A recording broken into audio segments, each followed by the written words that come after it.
Bonsoir le patriarche, comment allez-vous? Bien éclairé, et vous-même? Grâce à Dieu, tout va pour le mieux. Ah, Dieu merci. Alhamdulillah. Dieu merci. Donc, on va vous laisser la parole. Merci beaucoup, merci. C'est un honneur, un immense honneur de prendre la parole. Je voudrais vraiment m'excuser de que peut-être mes propos soient pris dans le sens que je ne souhaite pas parce que je n'aurais pas eu... Non, cher patriarche. Non, exprimez-vous comme vous pensez. Que ce que les autres pensent ou que ce que moi je pense, c'est notre affaire. Mais ici, c'est la libre pensée. Donc, ne vous gênez pas. Dites ce que vous avez à dire. Qu'on vous juge, qu'on ne vous juge pas, ça, ce n'est pas... Non. Ici, chacun dit, on ne contrôle pas les gens pour dire non. Dites ce que vous pensez. Peut-être qu'il y a de l'utile là-dedans. Merci beaucoup, merci infiniment. Cela dit, ce que je voudrais dire ce soir, d'abord, je voudrais saluer tous les EPV. Je voudrais saluer la Côte d'Ivoire profonde, la Côte d'Ivoire dans sa diversité. Je voudrais vraiment m'incliner devant le leadership de notre président de la République et vraiment souhaiter que la Côte d'Ivoire, quelles que soient les situations les plus compliquées, s'en sorte par le haut. Mesdames et messieurs, j'entends sur la toile un peu partout et je le comprends parfaitement.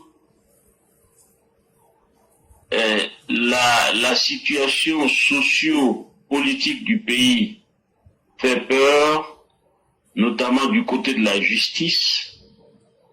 Mais moi, je voudrais que les Ivoiriens se ressaisissent.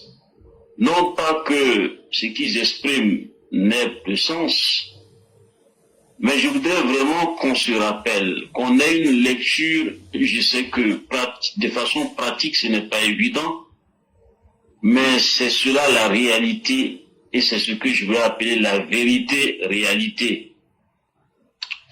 Nous sommes devant un problème. Le problème de la Côte d'Ivoire ressemble et comme la recherche d'une fourmi noire sur un rocher noir dans une nuit noire, extrêmement complexe. Parce que nous sommes en train de construire quelque chose de sublime. Et ce n'est pas évident. Lorsque vous regardez le présent et seulement le présent de la Côte d'Ivoire, vous n'allez pas comprendre toute la problématique. Ayez une sorte soyez comme un balai, repartez très rapidement depuis le début et remontez, et vous comprendrez tout de suite que c'est un processus qui demande, en termes de gestion, des hommes de qualité, qui ont de la profondeur. Je voudrais à ce titre, en tout cas, me replonger dans un verset du Coran que je vais paraphraser, où Dieu dit aux croyants qui étaient dans tous les états, et dit, sachez une chose, vous êtes dans un combat où vous serez aussi tués. Vous allez aussi tuer. Mais sachez que, après tout ce combat, le salaire de chacun sera donné, en tout cas dans sa juste mesure. Je voudrais que nous comprenions, parce que j'ai eu le temps aussi de me ressourcer dans les statuts du RHDP. Le RHDP est dans un processus extrêmement profond.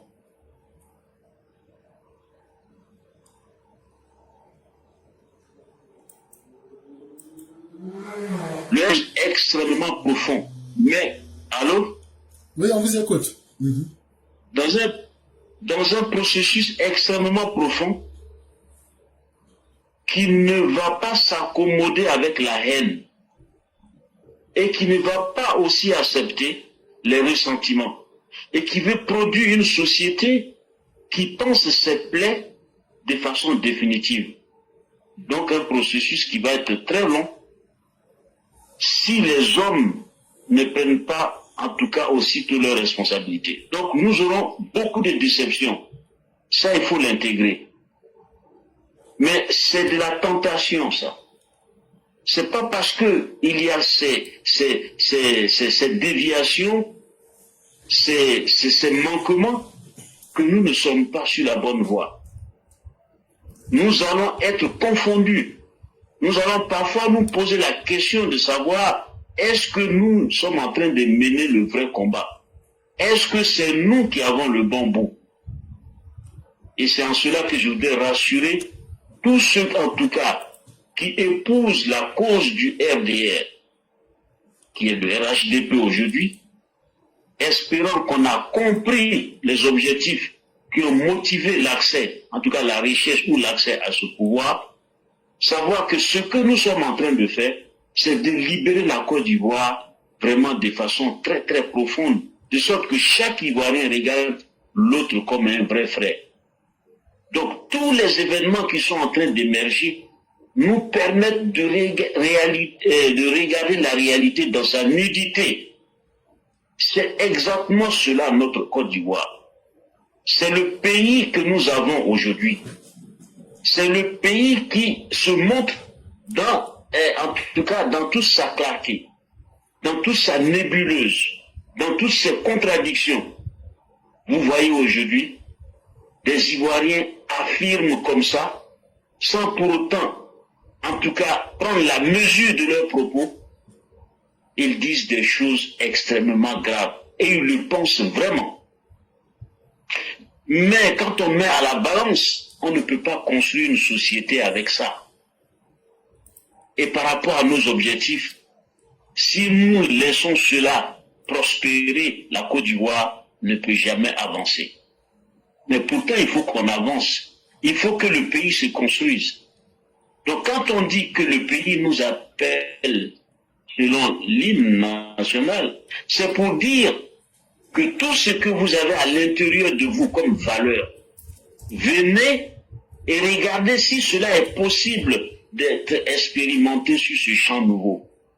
En réalité, nous sommes en train de découvrir que nous avons beaucoup de travail encore à faire par rapport, en tout cas, à l'inclusion de nos sociétés. Il y a des mauvaises âmes qui jouent sur ça pour des intérêts égoïstes. Mais ça, on l'a compris. Je pense que ceux qui sont au sommet de l'État comprennent cela. Et pour certains, et notamment du côté de l'opposition, et même parmi nous qui sommes au pouvoir, il y a certains qui sont dans des jeux de calcul. Mais tout ça, ça augmente nos difficultés pour assainir notre société. Donc ça nous demande beaucoup de force intérieure. Et moi, je suis persuadé que le RHDP pourra relever tous les défis. Tous les défis seront relevés. Et sachez une chose, le RHDP n'a rien obtenu facilement. Tout a été dur et tout sera dur parce que le salaire sera trop grand. Parce qu'on va créer une société qui va être un modèle. Je suis persuadé que cela soit de mon vivant ou après moi, je suis persuadé que ce qui a été fait actuellement est immense. Il faut le préserver. Nous n'allons pas laisser prospérer la chérie, mais nous le comprenons. Nous savons que nous devons voir la réalité de notre société. Et c'est pas facile à supporter. C'est pas facile à supporter. Ce n'est pas facile à regarder cette réalité-là. Elle n'est pas du tout gaie, cette réalité. Notre société est malade. Et on sait les sources, ce qui a créé cette situation. Mais notre responsabilité aujourd'hui, je parle du RHDP, c'est de ne pas trop nous reposer sur cela pour dire c'est eux qui ont fait ceci ou cela. Continuons toujours à bâtir le pays avec responsabilité et à porter la charge du pays et penser que tout ce qui se passe actuellement, c'est notre responsabilité de sortir le pays de tout ça. Et je pense que cet esprit-là, on a fait l'exposé qui a été fait hier par notre frère Koulibaly Martial, je le remercie en passant, c'était sur le mindset. Si le RHDP ne peut pas, en tout cas, avoir ce mindset, je suis désolé, nous ne pouvons pas être, en tout cas, comme on a porté cet honneur-là. Mais je pense que les éléments sont là. Et c'est pourquoi les épreuves sont énormes. Et elles vont continuer, elles vont s'augmenter. Mais sachons que notre objectif, sans haine, malgré tous les coups, malgré en tout cas toute forme de contradiction insupportable, notre devoir c'est de regarder cette lumière qui est devant nous, le développement de notre nation.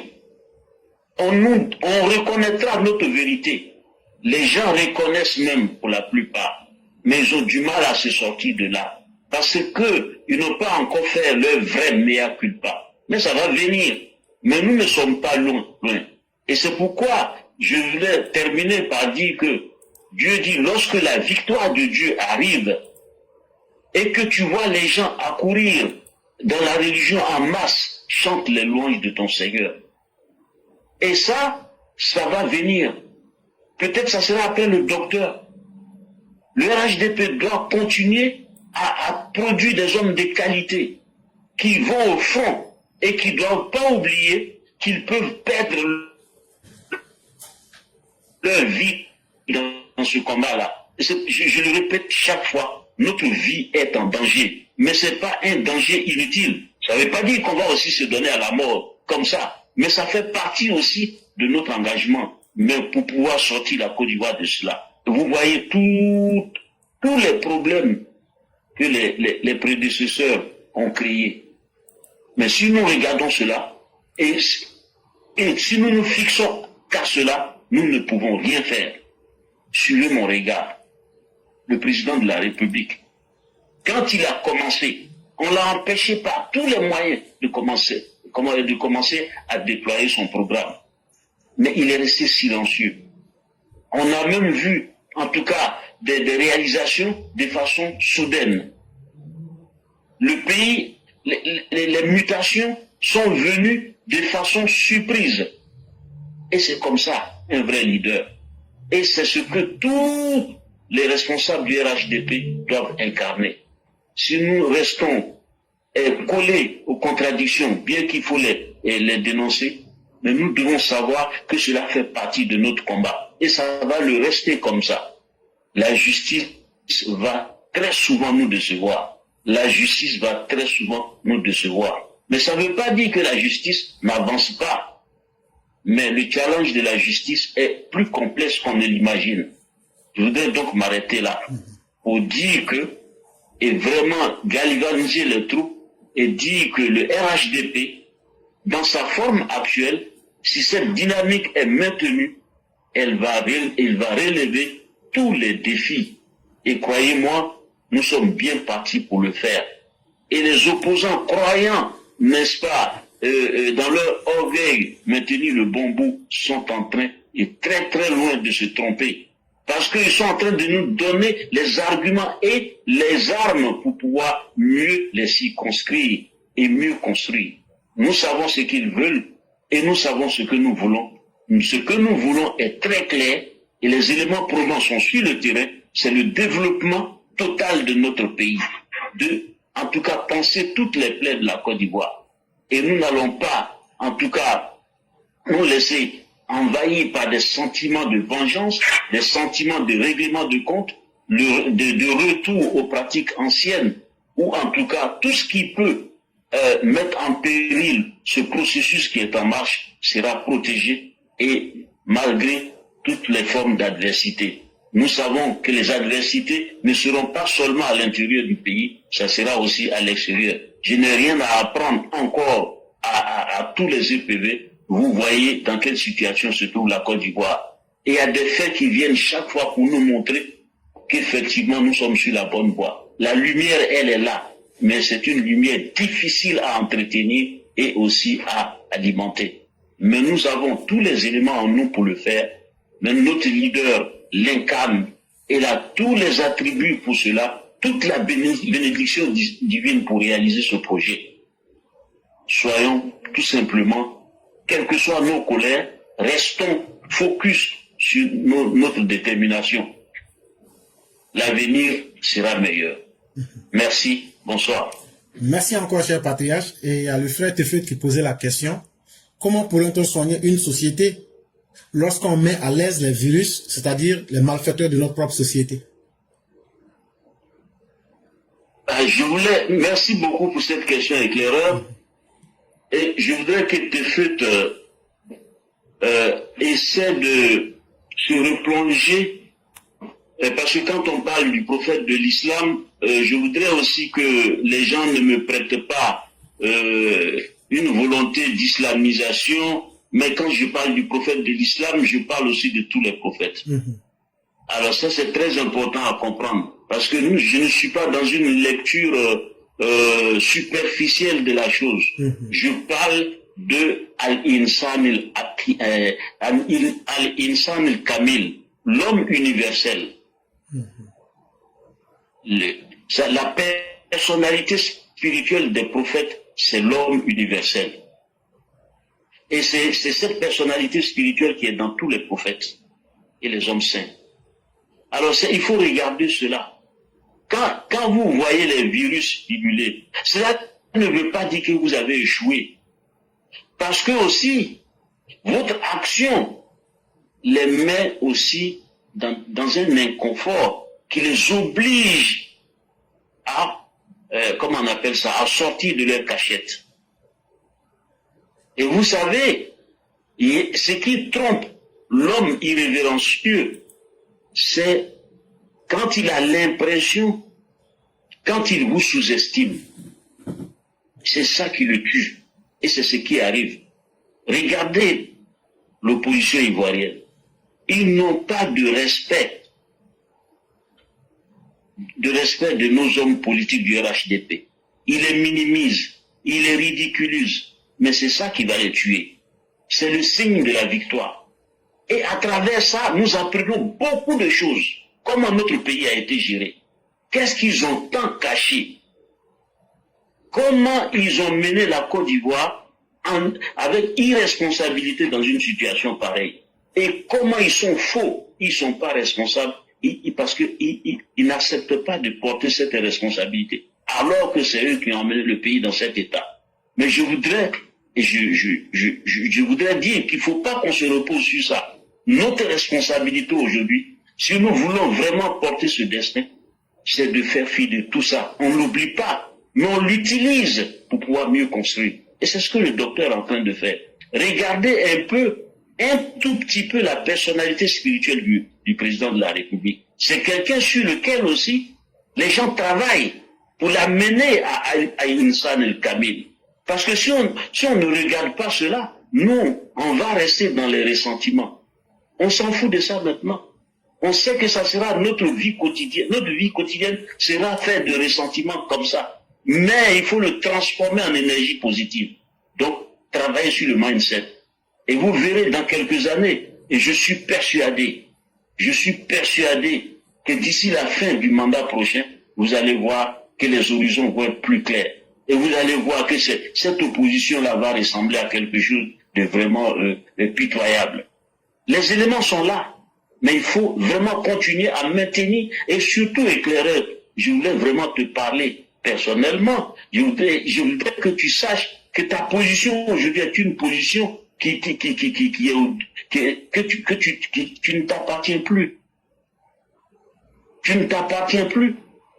Il faut toujours te revisiter. Est-ce que mon ego ne me trompe pas aussi? Parce que les épreuves vont venir. Ça va tellement te subjuguer que tu auras l'impression que... Et je vois souvent certaines choses, mais bon, à l'antenne, on est obligé de faire l'économie de dire ces choses, mais on peut utiliser quelques détournements pour pouvoir expliquer ce qu'on pense. Mais je te dis, ça fera partie de notre quotidien. Quand je vous dis personnellement que moi-même, dans mon entourage, je rencontre des adversités, je ne comprends pas. Mais quand je me retire dans une méditation, je comprends. Ça fait partie du parcours. Mais est-ce que la Côte d'Ivoire ne progresse pas? malgré tout ce qui se passe, est-ce que vous ne voyez pas que le pays progresse? On a besoin de ça. On a besoin d'exhumer tout ce que on nous a caché. Parce qu'ils ont caché beaucoup de choses.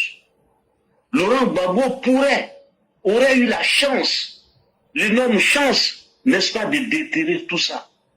Mais il a préféré les biens matériels. Et regardez comment il est en train de finir. Et ça sera pour eux tous comme ça. Je ne sais pas si je serai vivant pour voir tout ça, mais je suis persuadé, ce n'est pas le temps de vie qu'on passe sur Terre, mais le processus qui est enclenché va aller jusqu'à son terme. C'est un processus divin. Et celui qui s'amuse à trahir cette cause, qui est réveillée, qui est portée par le docteur, il se sera fait beaucoup de tort. Restons dans cette dynamique. Encourageons Watawa Sorbi Sobre. Notre vie doit s'inscrire dans l'encouragement à la vérité, à la patience et à l'endurance. Si vous me demandez ce que c'est que l'endurance et la patience, la définition vraie de la patience et de l'endurance, c'est l'endurance et la patience. On ne peut pas définir, on ne peut pas circonscrire la patience et l'endurance. C'est des épreuves que nous ne préparons pas. Elles viennent comme ça. Et vous devez, n'est-ce pas, vous améliorer. Parce que c'est les problèmes qui vous permettent d'avancer. Et c'est ce que nous sommes en train de vivre. Les opposants sont les perdants. Ils le pressentent, mais ils vont le pressentir encore. C'est-à-dire la victoire sera plus éclatante. Très, très bientôt. Mais de grâce, il y a les contradictions qui peuvent nous faire penser ceci ou cela. Vous avez raison, mais en même temps, sachez que nous, on est dans une dynamique qui est plus forte que nous-mêmes. Regardez le pays seulement. Il faut que le pays progresse, quelles que soient les situations. Il faut qu'on trouve des solutions. On a bien dit Ado solutions. Ça veut dire beaucoup de choses spirituellement. Et c'est ce que je voulais dire à... il ne faut pas qu'on soit d'accord avec la prolifération de ces virus, mais il faut que nous soyons à la hauteur de les contenir et de leur montrer que nous allons par tous les moyens. Et le premier moyen qu'on met en avant, c'est vraiment notre capacité de ne pas être violent, d'abord. La violence, c'est le dernier recours. Mais nous pourrons perdre notre vie dans ce combat. Ça fait partie du combat. Nous pouvons tout perdre. Je dis matériellement. Et puis notre âme. Mais l'âme, c'est pas une perte gratuite. C'est pas une perte inutile. C'est une perte pour un bien meilleur. Ils ont trop joué avec notre pays. On a fait beaucoup de prières et beaucoup de méditation, ou en tout cas, beaucoup d'éléments spirituels ont été faits en cachette pour pouvoir arriver à ce résultat-là. Restons dans cette dynamique, chers frères et sœurs. Merci. Merci beaucoup, cher patriarche. Merci encore pour tous les conseils.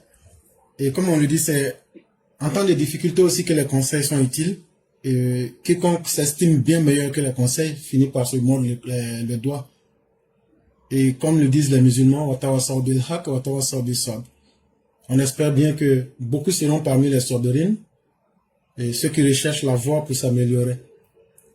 Vraiment, merci encore pour vos messages. Et comme je l'ai dit, vous aurez constaté que vous n'avez pas insulté et vous n'avez pas fait d'invective.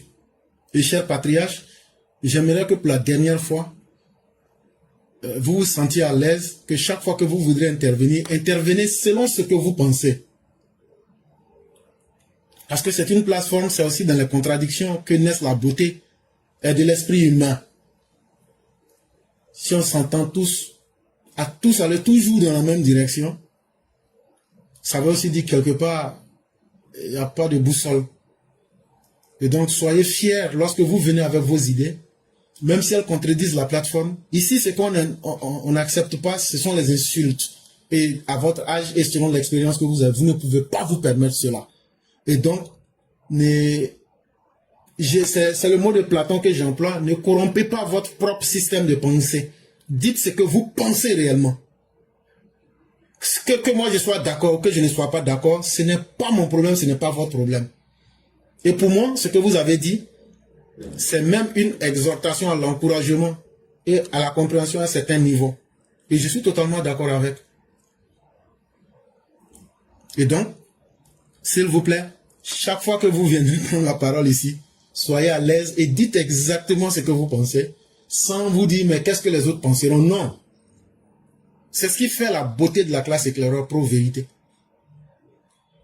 Si quelqu'un ne tombe pas dans le mensonge ou même dans les choses, et tout ce que vous avez dit est cohérent, mais mieux, ça encourage même encore à croire en l'avenir. Et donc, vous n'avez pas à vous excuser ou bien à diluer votre système de réflexion. Depuis le premier jour jusqu'à aujourd'hui, nous ne cherchons pas sur la plateforme éclaireur pro-vérité à faire plaisir à l'éclaireur, à faire plaisir à Mère Fiona ou à faire plaisir à quelqu'un. Nous voulons d'abord rechercher la vérité.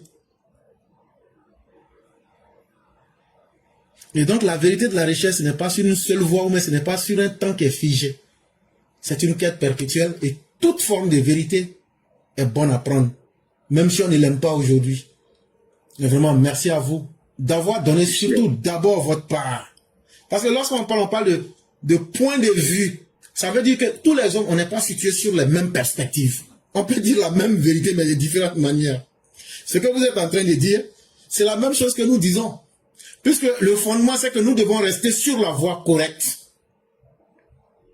Maintenant, sur cette voie correcte, nous autres vous dirons qu'on pousse vraiment les meubles et vous dites, allons avec un peu plus de sagesse. Voilà la petite différence qui est là.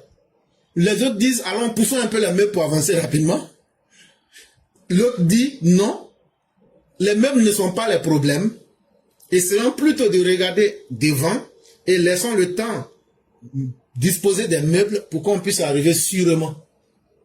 Sinon, cher aîné, pour vous dire en vrai, ces malfaiteurs-là, nous aujourd'hui, nous souhaiterons en découdre avec eux et de la manière la plus violente possible. Ça, pour vous dire la vérité. Et si les gens ne se méfient pas qu'ils nous provoquent, s'ils attaquent le pays, ça ne sera pas bien pour eux.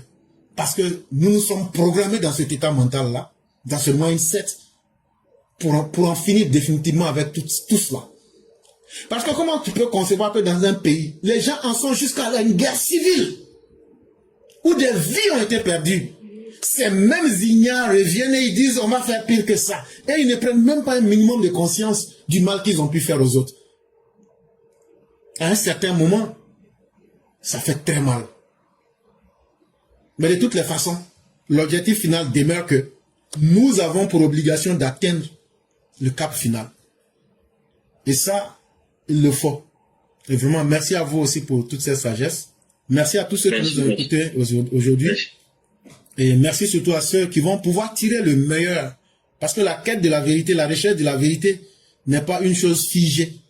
Ce qui était une vérité hier peut devenir un mensonge demain. Comme un mensonge de demain peut devenir une vérité aujourd'hui. C'est une quête perpétuelle. Et donc, adaptons-nous, évoluons. Mais surtout, soyons responsables de la construction du monde que nous voulons laisser à nos enfants. Il y a même, pour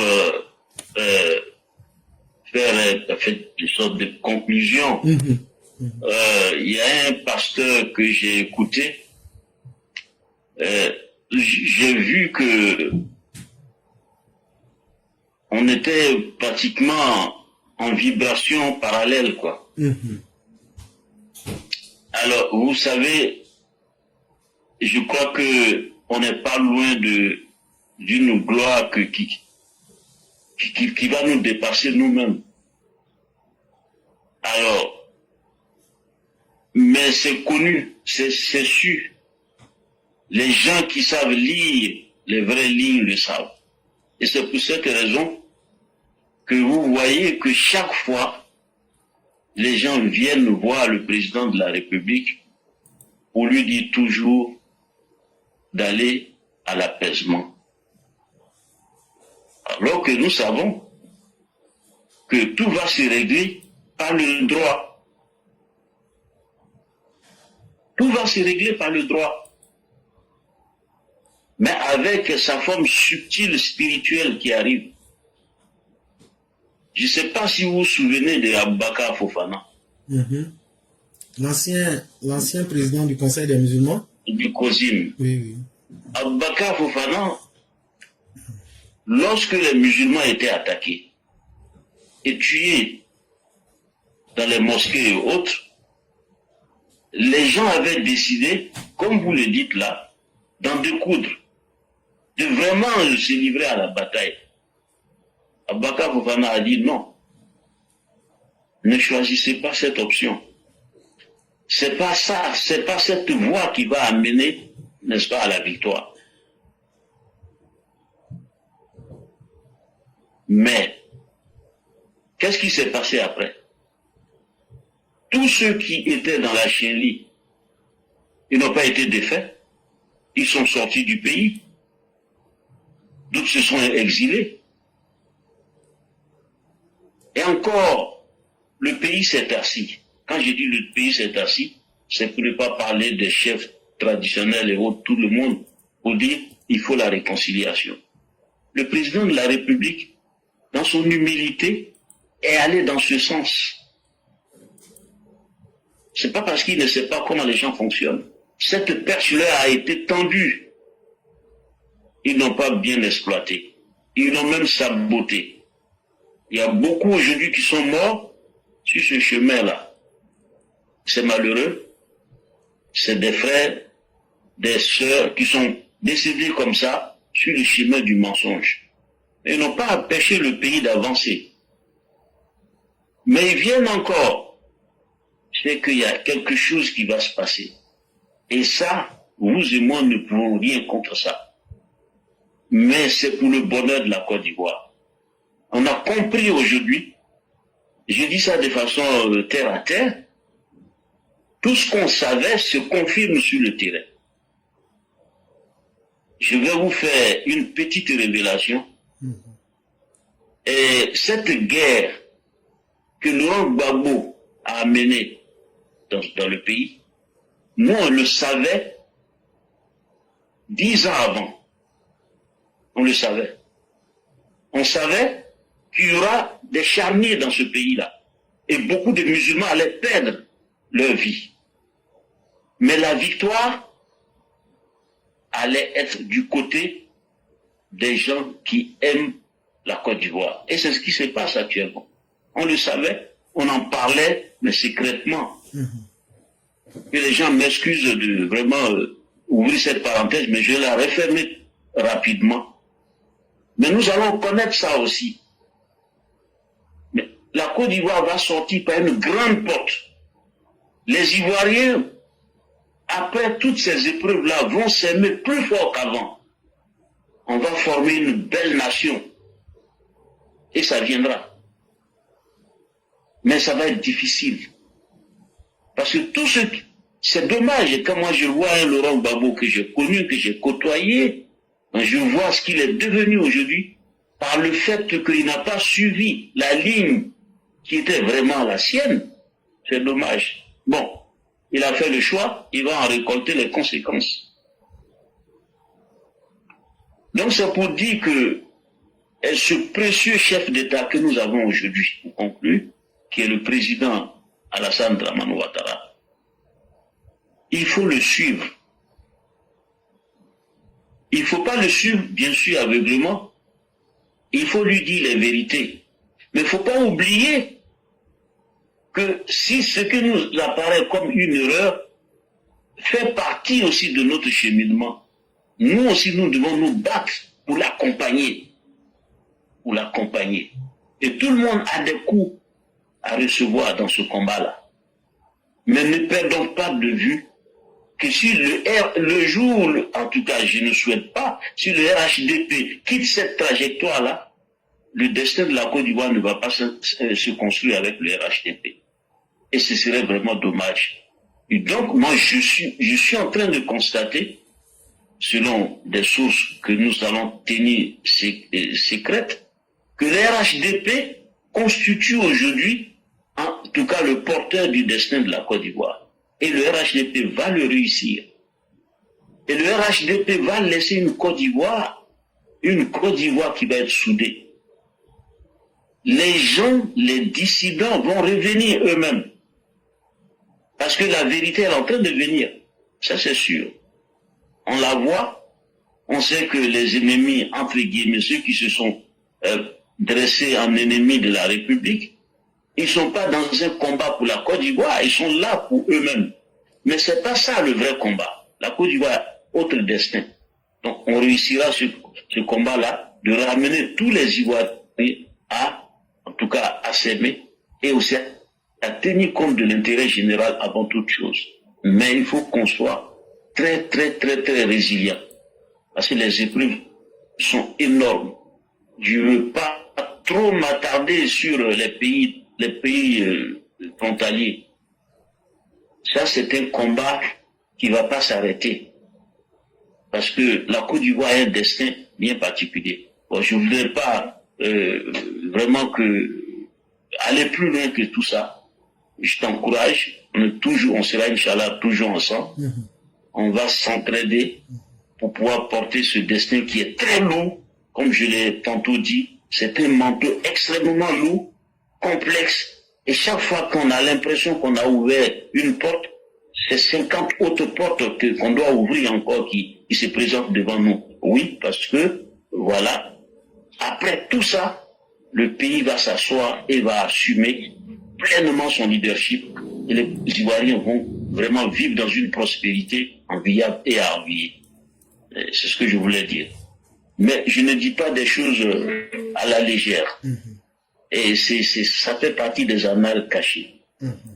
Que Dieu nous aide, que Dieu nous fortifie, que Dieu nous donne vraiment un mindset à la dimension de ce combat-là, que notre leader soit protégé, que Dieu lui donne la santé, le courage, et que vraiment ses ennemis ne l'atteignent pas, que nous soyons au nombre de ses protecteurs, et que Dieu nous protège, nous tous, que la Côte d'Ivoire vraiment connaisse la prospérité qui va, Inch'Allah, arriver.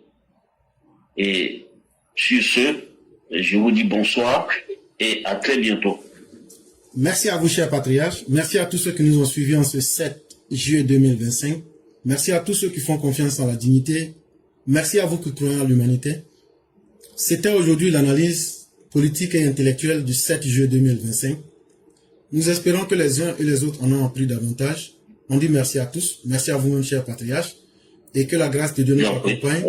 Et que Dieu soit notre compagnon de tous les jours. Merci beaucoup. Inch'Allah. Amen. Merci. Merci.